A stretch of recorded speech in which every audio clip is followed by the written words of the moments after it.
Growing frustrations among some Republicans over the leadership of HHS Secretary Robert F. Kennedy Jr. was on display during a hearing today in the U.S. Senate. The hearing featured two former agency leaders at the Center for Disease Control who accused Kennedy of pursuing an anti-vaccine agenda. Joining me to discuss, Julia Manchester, national political reporter here at The Hill. Hey, Julia. So these accusations have been flying back and forth between Kennedy and one of the witnesses, Dr. Susan Monarez. She's the former director of the CDC. She says Kennedy fired her because she would pre-approve recommendations of a panel comprised of vaccine skeptics and refused to fire vaccine experts without cause. Kennedy says Monarez didn't align with President Trump's agenda and told him she's not a trustworthy person, which she denies ever saying. Okay, so I was particularly interested today in what Senator Bill Cassidy would have to say. He's a Republican from Louisiana, red state. He's up for re-election next year, but he's also a doctor, and he's frequently talked about the benefits of vaccines. What do you make of what we heard from him today?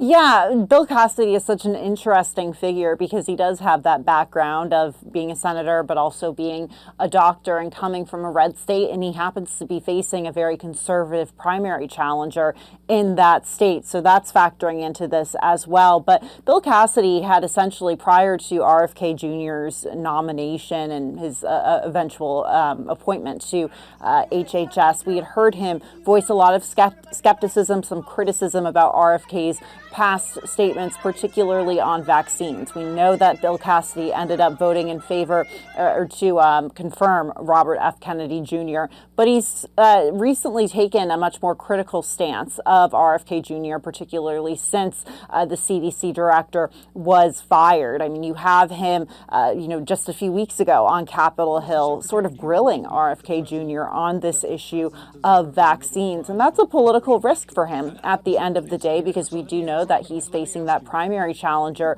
from the conservative wing of his party. But it's not just, I would say, Bill Cassidy, who's, I guess, a Republican, who's a doctor, who's been critical of RFK Jr. Bill Cassidy is notably the chair of the committee that Susan Monarez and her former colleague were testifying before. But you also have John Barrasso, for example, the Republican Senate whip, who also has a background as a doctor, and he's also voiced some criticisms or has been somewhat critical of RFK Jr.'s past comments on vaccines and his, how he's tackling that issue. So it's interesting to see how Republicans are willing to break somewhat on this issue of RFK Jr., his handling of the CDC firing and vaccines.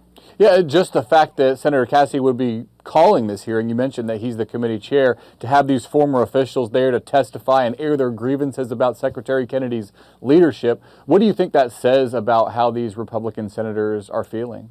Well, I think Bill Cassidy is unique in many ways because, unlike a lot of his colleagues, Bill Cassidy voted to convict Donald Trump following the impeachment trial in the Senate in 2021 and following the 2021 Capitol or attack on the Capitol on January 6th. So he's always been on shaky ground when it comes to President Trump. But like I said, I think he's taking a political risk here in being very critical and really creating, a public show of this and pushing the news of the CDC director firing and the fallout from it, pushing it to continue to be in the public sphere. I, have to note that also at the hearing today, you had Senator Lisa Murkowski from Alaska. She is someone that, breaks with Trump from time to time, voted to convict him, for example, has been critical of him. She, was critical of RFK Jr. and his handling of the department at today's hearing. So I think that speaks volumes as well. Yeah, Senator Collins as well, another Republican. She's from Maine, another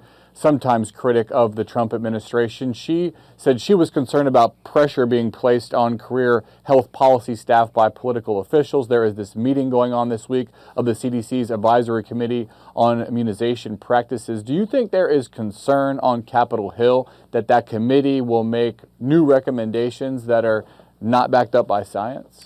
Yeah, and we seem to hear that coming from senators like Susan Collins, Lisa Murkowski, and Bill Cassidy, and also a number of Democrats. I think there is a concern that this revamp or this, makeover of HHS and its affiliated agencies, is political in nature. That they are, getting rid of a lot of career officials and replacing them with essentially yes men and yes women. And I think this is an example of that.